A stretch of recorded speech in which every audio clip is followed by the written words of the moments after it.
Welcome to The Gateway. This is your host, C.L. Thomas, broadcast live from United Public Radio Network 107.7 FM New Orleans.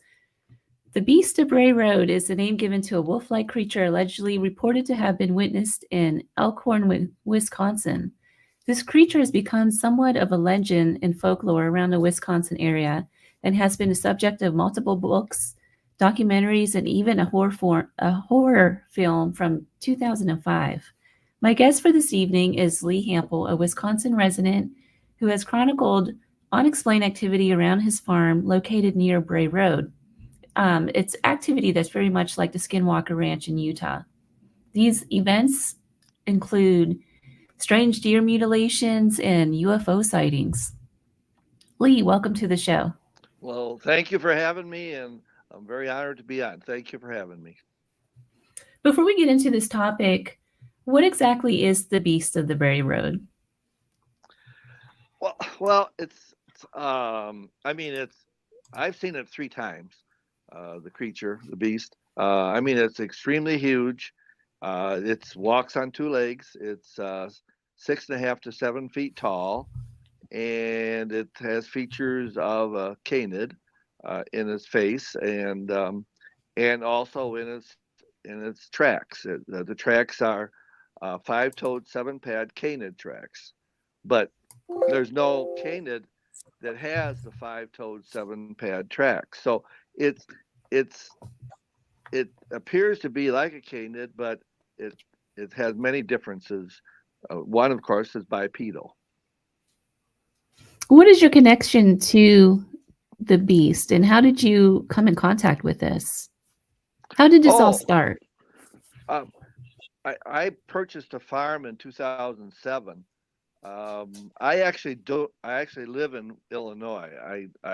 My farm is in Wisconsin. The farm where next to Bray Road. It's in between Bowers Road and Bray Road. But in 2007, I purchased a farm uh, with with with help of my family to bale hay on for a farming operation we have here in Illinois. We had horses and or show horses and boarding horses. Now we have horses and cows and sheep and goats. But the purpose, and still the purpose, is to farm hay and bale hay, make hay for my for our animals here in Illinois, northern Illinois. Well, can you tell us a little bit about yourself and how you started noticing the strange events around your farm? Sure, sure. Well, I was a math teacher 35 years at Wakanda High School, Illinois, and I did not farm up there until 2011. I knew nothing of the Beast of Bay Road. I purchased it in 2007, and a neighbor farmer farmed it for me on shares until 2011 when my mother passed away and I was renting property from her. Rest in peace, love her soul. And so 2011, I started farming up there. So 2011, 2012, and 2013, I was baling hay, making hay. No, I talked with some of my neighbors, but nobody said anything about anything like this Beast of Bray Road until September of 2013. I made a bad mistake. I cut the hay in September and it was ready to be baled. Well, it was on a Sunday that was ready to be baled. Of course, when it's dry, you have to bale the hay. And that particular Sunday, the Bears were playing the Packers. And I go, so I called some of the guys who were helping me in Illinois, and they said, no, the Bears are playing the Packers. We can't help you. And I had two gentlemen, two young people in Wisconsin and Elkhorn who were helping me. And so I called them. I said, "Can you guys bale hay, tomorrow, Sunday?" And they go, "No, no. Bears are playing the Packers. We can help you Monday." Well, looked like it was going to rain Monday, so I couldn't do that. So I went up there to bale the hay. In that process, I drove by my neighbor's farm, and I saw two of them standing out there. And I pulled in and I said, "What are you guys doing? Are you going to watch the Bears game?" And, no, we don't. We're just hanging out. And I said, "Well, would you help me? Would you load 600 bales of hay for me, and and we'll settle on that. And he goes, oh yeah, we'll come up and help you load. Sure, farmers are just wonderful people. So they came and helped me load. Now I had to buy them a case of Coors for their help. We're in Wisconsin, and we finished up baling about 4 o'clock, and we were standing in my pole barn looking out at my field.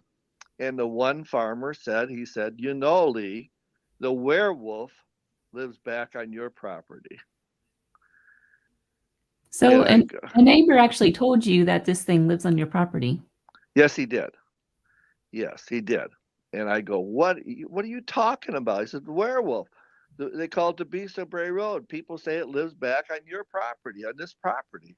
And I go, you're so full. Your eyes are brown. You're so full. He goes, no. So he starts telling me about these neighboring farmers. This guy saw it on Bray Road in 1999, and his wife and mother-in-law saw it in 2010 on Bowers Road, right during the day, jump across Bowers Road right in front of their car. So he's telling me about all this stuff, and I go, what? I didn't even have Google then, 2010 or 2013. So I think I still had a flip phone, but but he but in that and he told me that the one neighbor, in fact, that was a neighbor who was baling my hay for me, had seen it on Bray Road eating a raccoon. Well, 2 days later, I was heading up to my farm, and I saw a raccoon that was roadkill on my property. So I picked it up, and I took it out to the far part of my property, which is a half mile from any roads anywhere. It's a quarter mile from Bray Road, actually, a half mile from Bowers Road. And I threw it in my fence line. Now, this is in September. The grass is easily 3 feet tall, in the fence line. So I just threw it over there, and okay, see what happens. Well, I came back 2 days later, and it's cut open all the way down, and all of its innards are gone. And I go, wait now, and there's still it's just down in this hole, in the tall grass.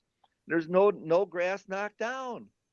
I go, well, the only thing that could do this is a hawk. I mean, I grew up on a farm in Illinois. I've been outside a lot. The only thing that could do that was a hawk. Well, then I went back 3 days later, and now it's out of that hole over in my hay field in a little pile about 15 feet away. And again, there's no grass knocked down. That grass is still 3 feet tall all around where I had thrown it. Well, now I know a hawk cannot do that. So now I think my neighbor's messing with me. So I did stop by there and made an accusation. No, Lee, we haven't been on your farm. No, he said, whatever happened, we haven't been out there. I go, okay. And I started talking to my brother and Fred, and I said, okay, this is what happened. It's really strange. The guy told me about this beast of Bray Road, and now this has happened, and nobody knew I put it out there, and they didn't do it. And he said, I'll get a camera on. He said, I got a game camera. We'll put another one out, and we'll put the camera on it, and we'll see what's doing it. So he brought up his camera, and I got another raccoon, put it in front of the camera. 3 days later, that raccoon is now, again, 15, 20 feet away, put in a pile. I just put it into a pile. Like nice and neat? Was it nice and neat? It's all piled up. Yeah, it's not. And just for the audience sake, this isn't like you're out killing raccoons and stuff. This is all roadkill. Roadkill, yeah. Yeah. And so I said, well, here, here's your camera. We should know what moved it because it's right in front of the camera. And so he checked the SD card, and he said, well, there's no pictures of anything moving it. There's nothing there. I go, well, your camera's no good. Well, now 20 cameras later, 20 roadkill deer and many, many, many experiments I've done, and I have pictures, but I should have dozens and dozens and dozens of pictures of the beast of Bray Road right in front of the camera, picking up 150-pound deer, carrying them away. 18 deer that I put out were carried away right in front of working cameras. But a mist would come, or the camera would quit working. I'm trying to find those photos real quick. Hold on. Okay. Let's see if I can share them real quick. Let's see, maybe this.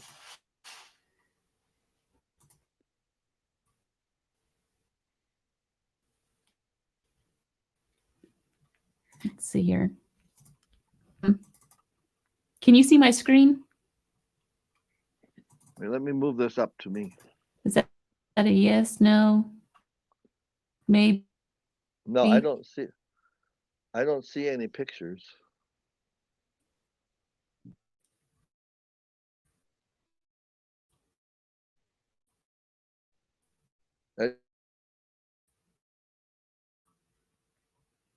It's you. Let's see. Are you still there? Yeah, I know. There's like a big pause. Something happened. So I don't know. I guess we'll have to get our Joe some help. Let's see It'd here. really be helpful if we could get the pictures. Yeah. I know. That's what I want to show you. Let me try this again. Share screen. Sure. Right here. And I know one of them was right here.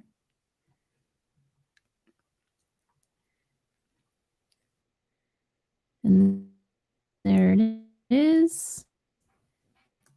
But I'm not sure why it's not. See, we need to put it on there for us because I know he went somewhere. But in the meantime, so you put up these game cameras and you start getting all of these mutilated animals everywhere and stuff. I heard you in a different interview, and you were talking about the smell that you would smell as well around your property. Oh, I wish we could get the yes. No, numerous times, a number of times, and when that smell, there's always the tracks are there, or this mist is there. You can't see this mist. If we can get the picture, I'm sorry, I won't keep saying that, but that smell, it's overwhelming. I would call it dog urine and skunk urine combined, and then been in the sun for 3 days. That's what it smells like. It gets in your nose. Now I can smell it now. And I've had COVID. I mean, it's a very, very unique smell. The one time a worker was helping me, we were tracking the creature, the beast, through a cornfield, through my neighbor's cornfield, and we had tracked it for half a mile. And that particular time, it had carried away. That was a smaller deer, 75-pound deer, and we followed the tracks, and that smell came while we were tracking through this cornfield, through the neighbor's cornfield, and I said, that smells here. There's that smell. And this was the second time. He had not smelled it before. And I look, and he's running out of the cornfield. He's running over, and so I walk out, and this is a big guy, too, a big kid. And he's in the truck, and I go, "What are you doing?" He says, "No way." He said, "I won't come back in there unless I have a shotgun." Well, we're not going to shoot it with a shotgun. We're not going to shoot it with a shotgun. So that smell is and really bad. And Linda Godfrey was there during one time we got out of the truck. She was, Linda Godfrey? I don't. Who was that? Linda Godfrey has written about, I think, 20 books on cryptids, and like 4 or 5 on the Dog Man of Michigan and the Beast of Bray Road. Monsters Among Us is a book that I'm 3 chapters in. They wouldn't use my name, but they used the name Roy Smith. But she was there the one time, and that smell was there, and that was smell. Another time the smell came, and my tractor basically quit running. The smell hit me, and I was going to follow it, and the tractor quit running. I've had that. I've had snowmobiles quit running, the tractors quit running. In my Well, hayfield. for those out there who are listening and you want to see the photos, I did post them on Facebook just now. If you want to go and look at them, it's the first post of mine up there, and my Facebook page is CL Thomas. So if you go to my Facebook page and look, the photos, the images are up there. Lee, it looks like in some of these images, We there's need like a we need blurry anomaly we in need to them. talk. We need to talk about them. Oh yeah, I have a story about every one of those pictures. So Well, do somehow tell. I mean, I'm looking at this one where it looks like it just blurs you out in every single game photo. is half my body gone? Yes. Okay, that particular time, um, Linda Godfrey was with me. I got out of the truck and the smell was there, and I walked over and I said I know that I had a deer, and I walked over to the deer to make sure it wasn't that smell. I knew it wasn't, but I walked over to the deer and told Linda, okay, that's not the smell. And she said, no, that's not a carcass. Plus, this was in, I think that's in November, that picture. And and we got back. So I took out the SD card and got back into the truck. And in that process, we started looking at the SD card, and that um, mist. It's that was a bright, clear day. When I'm standing in those pictures, bright, clear day. That mist came about 10 o'clock in the morning, and then we got there about 2 o'clock, and I walk over to the deer, which is totally clear, and again I come back and take out the SD card, and we get in and we're looking at them, and I said, "Oh, it's 2 o'clock. Look, we were here. We were just getting here." And that's me walking over. Half of my body is gone. And when I took out and I walked over to the camera to take out the SD card, 8 seconds, I was all clear. That's that mist that it's not a mist. It's paranormal mist, or it's maybe electronic mist. Uh, I don't know, but I've shown those pictures to camera guys from Hollywood and Chicago, and he was a cameraman in Hollywood, and now he's in Chicago. He said, "You can't have that. Did you have a smoke machine out there or something?" I go, "No, that's what the camera took. That's what the game camera took." He said, "Well, there's no way you can do that. How can half of your body be gone? Maybe you had a green screen." I go, "No, those are what the camera took." And it's just amazing. Uh, that mist would come, and the deer would be laying there. The mist would come, and the deer would be gone, or the deer would be moved, or in this case, 3 times I've been in front of the camera where part of my body or my whole body has been, um, you know, uh, what word do you want to use? You know, Like uh, blurred out just about. Almost well, like there's some kind of vortex or something right there. the mist. It can be white, it can be black, it can be brown. It can have multicolors to it. It's been many. I have many pictures of that, of the mist when it's there, and then the deer is moved or gone. Uh, it cloaks you, and I know the mist has been there, and then the deer is gone, so I know it cloaked the beast picking up the deer and carrying it away. It had to have.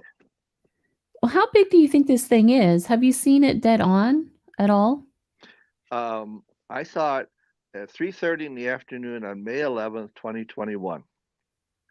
Uh, it was a quarter mile away. It was actually in my neighbor's field. I was in my field, May 11th, 2021, and checking my cameras. I looked over at the neighbor's field, and here was in the bean field. It's a soybean field. It was planted, but the soybeans are only like 2 inches tall on May 11th. And I looked over, and I'm looking at it. I know I'm looking at it. It's quarter mile away, quarter mile away, and I know I'm looking at it. So I started taking pictures with this phone I'm talking on, iPhone 11. now a quarter mile, and I took pictures for 3.5 minutes. Um, the one picture, it was crouched down, then it stood up, walked away from me, walked west, walked away from me, dropped down to all four, and went into the woods. That's what I saw. And if you look at my pictures, I'm not showing those pictures right now, but that's what happened. Well, I talked to the cameraman guy, and I told him, I said, here's what happened. He said, well, if you'll send me the one picture, I won't use it or anything. You send me the one picture of it standing up. I have an app, an app that will tell how large it is. And it takes into account the focal length and everything that's in that particular picture. So I sent him that picture, and he sent back and he said, the app says it's 6.5 to 7 feet tall, and the shoulders are 3 to 3.5 feet wide.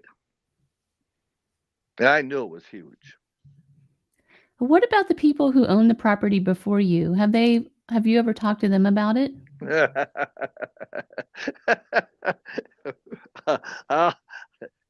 People won't talk about it, but interesting story.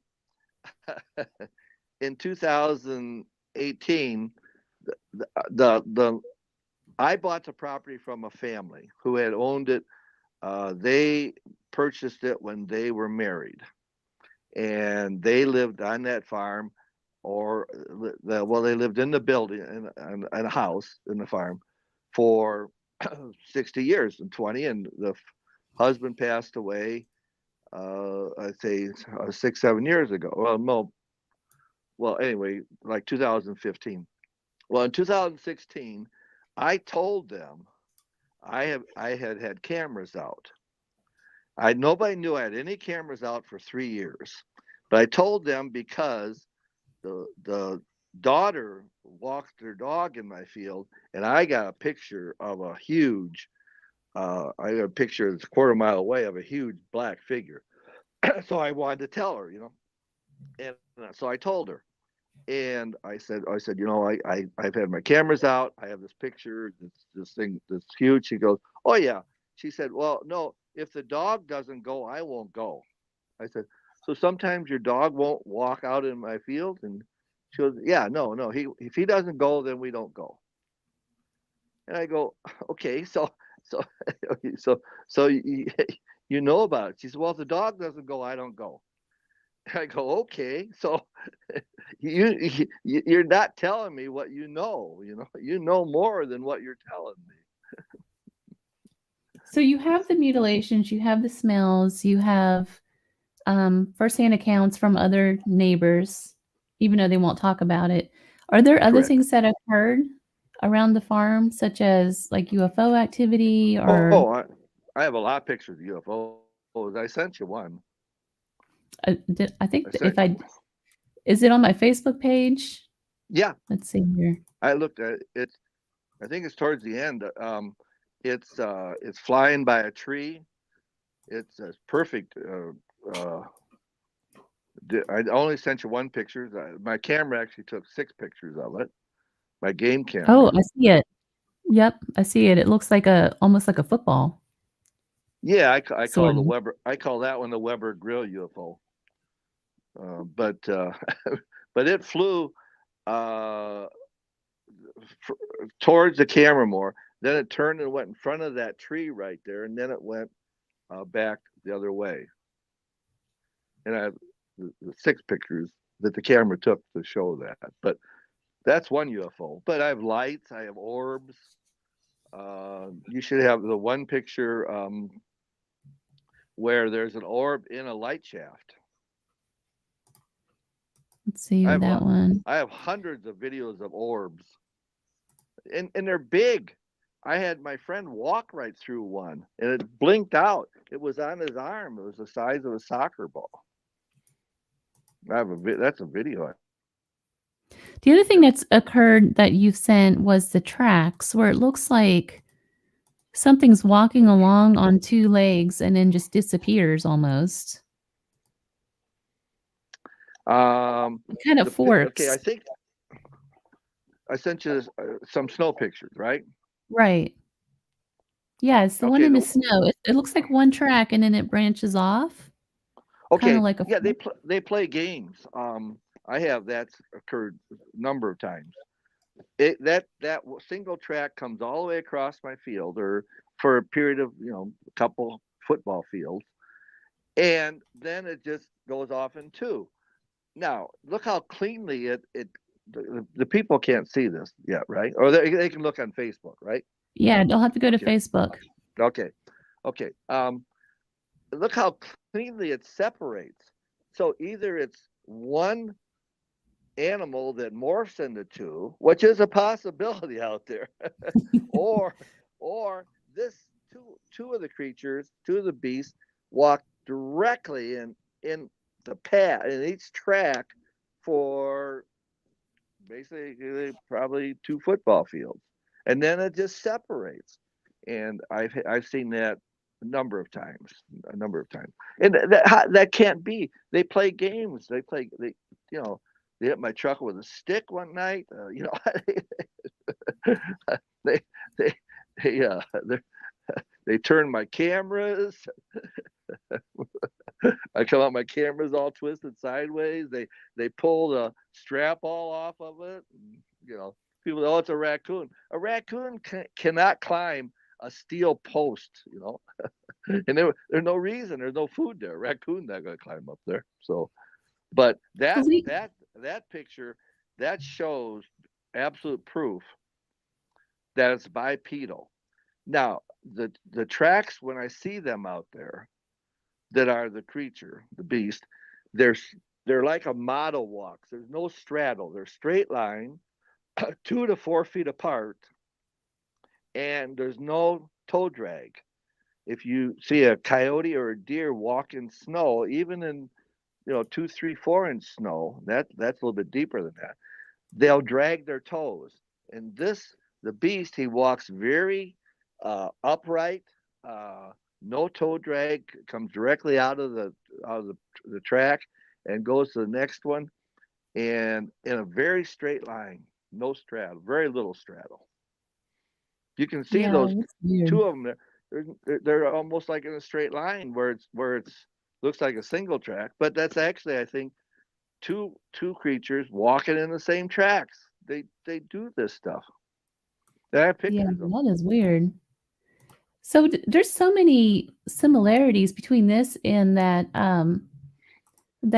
ranch, the Skinwalker Ranch in Utah. Do you think that there's any kind of shapeshifters happening on your property? Well, I don't. I mean, the ranch in Utah, they've only seen one dire wolf. I mean, I've seen it 3 times. All my neighbors have seen the beast. So I think my field is much more active and has, I have more tracks. They don't have any tracks. I had one of the gentlemen who has been involved with Skinwalker Ranch.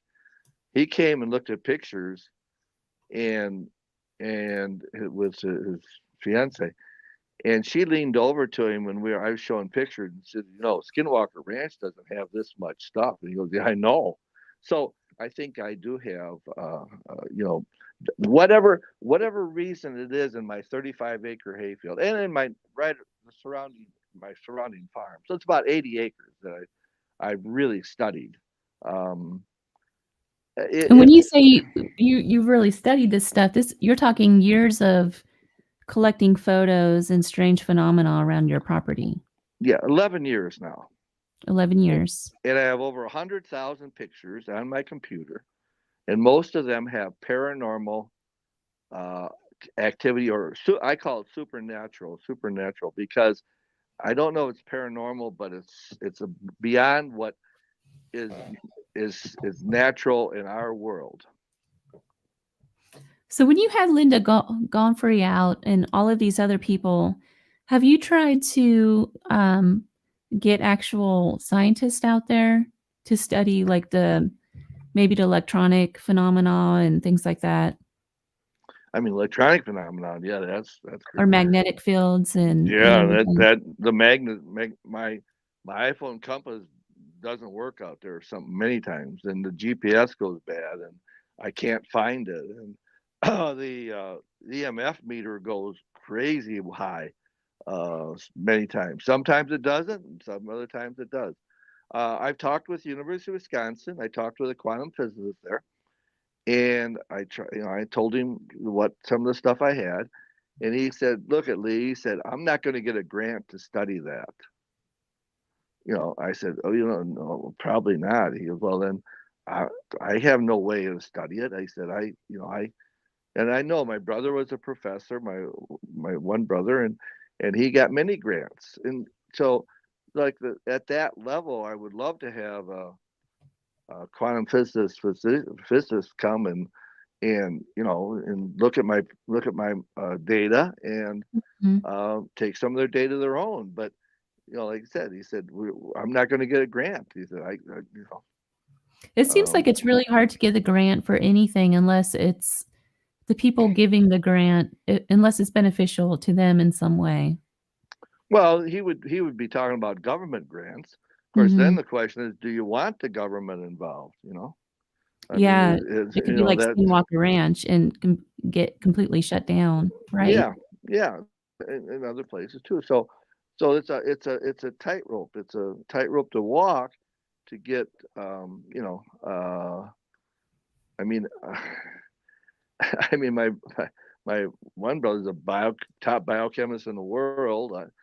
My scientific background is very strong. My other brother's background is in he was a systems analyst in computers for IBM for 20 years. So we have a strong science background right here in my family. And I have, of course, as a math teacher and computer science teacher for 35 years. That's my training. So I've done repeatable experiments, and they've been repeatable, and I continue this process of collecting data and performing scientific data experiments.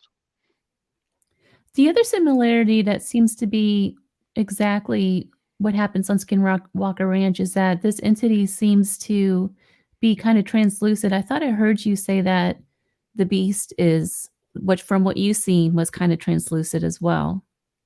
Is Well, that right? um, on my cameras, I have pictures of it actually materializing. He's not there, then he's in a translucent stage where you can see through it, and all, and then in the third picture, he's solid, and that's 1 second. So I have some really expensive pictures. I have pictures of it materializing right in front of the camera, um, and yeah, I mean it. You know, is there another universe? Because it will be walking along in the snow or in the dirt. And snow is especially visible. There'll be the tracks that'll be going along, and they'll just end. There'll be no more tracks.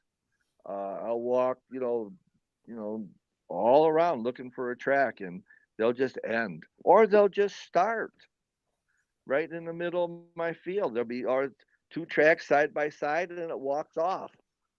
So it has the ability to move. I think in dimensions would be my best surmise of that. Not a guess. It'd be a mathematical. Well, not probably postulate or probably a assumption, not a theorem yet. But it math says there's multi universes. Mathematics has proven there's multi universes, and I think it has the ability to move between these universes because it'll just, like I said, we walk along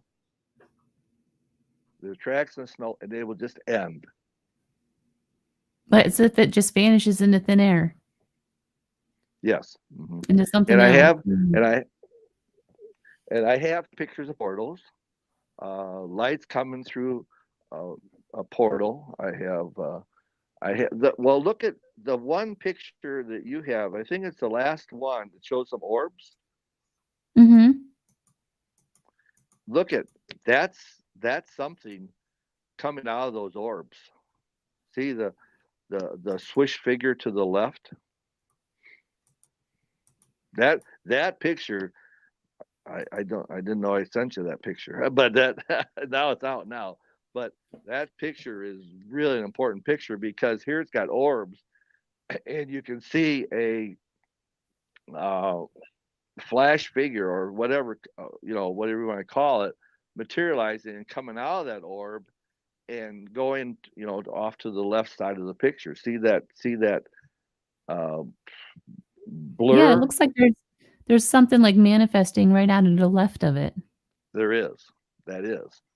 That picture, Hmm. I didn't know I sent you that picture, but because I have other ones. But that picture is an important picture because it actually shows to me, I'm pretty sure that anybody said it shows a manifestation from those orbs. That was taken by my game camera. Lee, do you think that it's possible that there's some sort of like I'm looking at going back to the one with the footsteps where it Sure, just splits into two. Do you think there's some sort of time lapse that's happening over and over again in that area? time lapse. Yeah, like maybe something happened in the past and it's just replaying itself over and over again. I don't know. I've lost time 3 times. I've absolutely lost time. I do not know where I was for an hour to an hour and a half, 3 different times on my property. The first time, I'll tell you, if you want to hear another story. You want to hear another story? I do. I'm always up for Another story. stories. Okay. May 5th, 2017. I pulling out of my 10:30 at night. I was pulling out of my driveway to go south on Bowers Road. I turned south. I turned to go out here, two telephone posts away, two electrical posts away, on the side of the road, right on the edge of the road, is two red glowing, or they were actually orangish red eyes, were looking at me, 3 feet off the ground. I know this is not a coyote. I know this is not a deer. Coyotes and deer have greenish to yellow green eyes. And so I throw my brights on because I know I'm not looking at any animal that should be there. I throw my brights on. It goes down the embankment, which was 4.5. I measured 4.5 feet down. May 5th, 217. The grass on top was a foot tall, and he's looking over the top of me, at over the top of that, at me with those orangish, reddish, glowing eyes. And I speed up. Throw my brights on. I try to angle my lights instantaneously. It's like 15, 20 feet out in the field. I mean, it's just like flew. And then it turned and looked at me and had one red eye again. And then instantaneously, it's another 15, 20 feet. And it turns again. I see one orangish red eye again. Now, the luminosity of that eye up by the road and 40 feet out in my field was as the same strength. I mean, I didn't have a meter, but it didn't lose its strength. So it wasn't reflection up by the road. It has the ability. Now, how it can get that ability to have glowing red eyes is beyond me, because any scientific thing you look at is, of course, a lightning bug can through a chemical process can create light. There are Mhm. some fish who through a chemical process can create light, Right. but Yeah, luminosity. not like that, you know. And I couldn't see any body. So there's another situation of where how it does this, I don't know. I mean, it's supernatural, but I should have seen body. I'm 80 feet from it, and I'm looking at the eyes, and there's no body. I never saw any body. Now, whether it's that black, it was a dark night, but it or doesn't reflect, it doesn't have heat, or I don't know. I didn't have any body. Um, so I what I thought I did, I went down the road, about a half mile, pulled into a farmer's driveway, turned around, came back, shined my lights out in the field, and I said, I got to call somebody. It's after 10:30. I got to tell somebody now while this is fresh in my mind. So I pull in my pole barn and pull to the west end of it and park, and I call my brother Fred. And I know he's going to be in bed because it's later, 10:30, 11 o'clock. But I said, I got to tell somebody. And so he was the only person I could think of who I could call and tell. So I called and told him the story very calmly. I just saw this thing. It was a red eyes. No. Very calmly. Yeah. but I told him the story. And that night I got very sick too, which is another aspect of this. I got very sick. I was going to ask you, does this thing affect you physically at all? I mean, certainly, it felt like food poisoning. I went back to the restaurant, a nice restaurant I ate in Lake Geneva, Wisconsin. I went back. I had talked to them, and they said, "No, we haven't had any, anybody with food poisoning." And but it was like food poisoning, and I got very sick that night. Yeah. Has that Very ever sick. happened before? No, Oh, no. okay, so it's just that one incident. Well, feeling queasy, yes. Feeling uneasy, yes. Feeling dizzy, yes. So it does have an effect on you to some degree. I think it does. But the rest of the story is that was in May. On January 1st, my niece was having a brunch, a New Year's Day brunch, and our families do it, and my brother's Fred family was there, and well, he and I got to talking about what I had seen, and I said to him, well, I'm really sorry, like I called you like 11 o'clock. He goes, 11 o'clock, what are you talking about? He said, and then my sister-in-law, she says it was after midnight, it was like 12:20.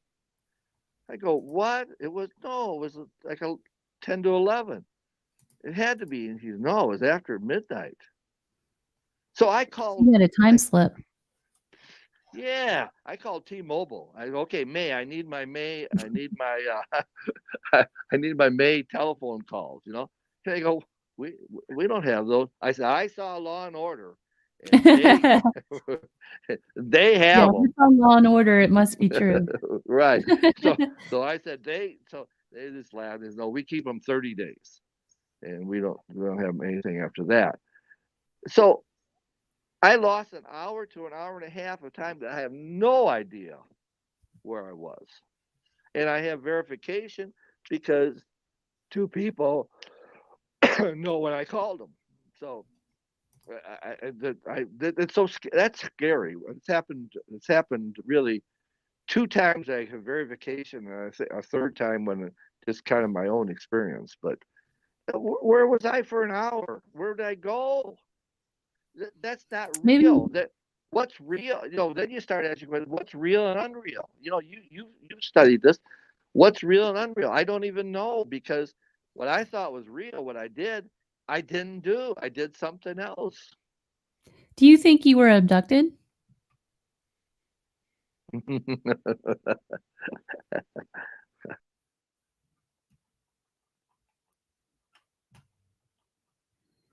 So I guess my guess has disappeared. I don't know where he went, you guys. So that was Lee Hampel talking about the Beast of Bray Road. And gosh, what a story. So he bought this farm out in Wisconsin. And shortly after buying this farm, he starts having all of these really strange occurrences, such as where are we at here? Oh, you disappeared, Lee. You just disappeared. So I was just kind of rehashing your story a little bit. But I'm not in Wisconsin. I'm in Illinois. But there's been some hitchhiking effect too sometimes. I know that for sure. But it's like, what is real and unreal? What I thought was real didn't happen, and that's very unsettling, I guess would be the word, because I've always been a scientific person. And things go like this in order. Well, time is supposed to go sequential, not have jumps in it. Do you know what just happened? I asked you if you were abducted or if you thought you were abducted, and you started laughing and you totally disappeared. Oh, Don't do that. You might disappear again. I may. I have two marks in my arm that I got, and I tried putting a magnet on stuff. They're still there. That appeared, um, not not that night, but about 5 years later, or no, 3 years later, 2017. That was like 2020. I have two marks in my arm here, but I don't know what they are. They're like two little scar things. They got a little bump to them. So, um, but I also lost time in Somebody, 2021. one of the guests says you got probed. I I tried to put a magnet on it and stuff. Um, there's two marks there that I didn't have before until a couple years ago. So So, Lee, what do you think is happening on your farm? What do you think it's an atmosphere thing? Do you think it's ley lines? Do you think what's going on? oh, What's your theory? I mean there's high EMF readings. There's magnetism. Distortion. Um, you know, I mean we're the world is working on in the science world. They're working on this metal called metamaterial. I don't know if you've heard about metamaterial. It's called. Mhm. Um, have you heard of it? They've been I working on have it. heard of it. Mhm. Pardon? And I have they heard of cut it, yes. they cut a metal to about the size of like one molecule or nano size, very thin, very I mean extremely thin, and they've been able to cloak or obscure pictures, but only in the ultraviolet range. Um, so in a very small, like a very small area too, like half inch by half inch. Um, but that's a science process now. Science, I mean, Einstein said there are black holes. They didn't find any black holes for 50 years. Uh, the work I'm doing. If somebody, if it helps somebody studying this 50 years from now, I'd be more than happy about that. I mean, I won't be here in this world, but that's what science does. It studies it. Then it progresses, studies and progresses, and studies and progresses. Um, if we're working on this metamaterial now for a cloaking process, what would be an alien uh, world that's 2, 3, 400 1,000 years ahead of us? So I absolutely I have pictures of aliens in a spaceship, which people look at and go, "Oh, what do you have?" I go, "Yes, I do. I have aliens in a spaceship." But Wow. You'll have to and share that sometime. no, that somebody wants to give me. I have thousands of pictures that could be used, or some for if somebody wants to do a show, many episodes. But uh, I really feel there's a strong relationship between the Beast of Bray Road, the smell, the orbs, the lights, the UFOs. Uh, One of my deer was carried out into my field, and I have logs of this. I have albums, very good documentation. One of the deer was carried out into the field, probably about 200 feet, and then the hay. This was in May of 2015. The hay there's a rectangular area, or actually square feet, like 12 feet by 12 feet, where the hay is all knocked down, all bent over, and you can see where pods were there. And the deer, Hmm. you can see the trail through my hayfield, in that picture, through my hayfield. There's a trail going over to this area which is all knocked down. The hay's knocked down. The hay's pretty tall, and that deer was carrying the deer, and what knocked down that hay is gone. Hmm. So you know that something landed there and picked up the what was carrying the deer and what was what was the deer itself. And this is all in front of working game cameras. And I have some pictures of a black um, it's a black disc, I would say the best way to describe it. Well, Lee, we have just a couple of minutes left. Okay. You're so interesting to talk to. What are you up to? Are you doing public speaking anywhere? No.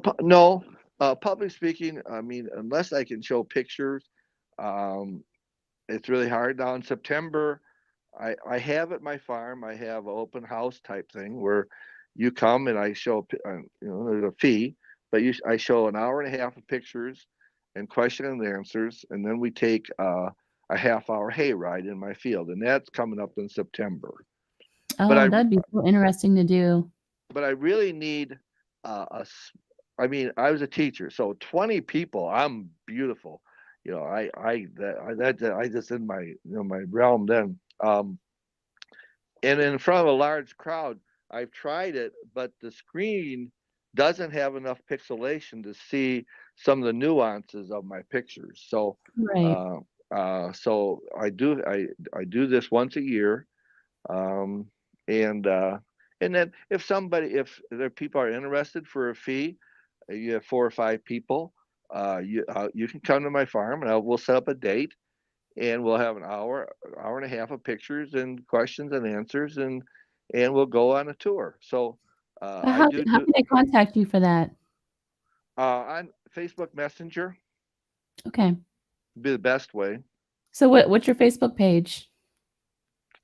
Just Lee Hampel. I have a Facebook page, Lee Hampel. I'll definitely, for those listeners out there who are interested, I will post it. I'll Yeah. tag him on my Facebook, and then you can easily find him and get in touch with him if you want to go on a tour and investigate his property. I think that would be really interesting to do. So, Oh yeah, Lee, people are amazed. Yes. thank you so much for being on the show. Oh, thank you for having me. Very enjoyable. Thank you for having me. And I'm sorry we couldn't get the images up there. I had planned on it. Sure. But they're definitely on my Facebook page for those out there. C.L. Thomas.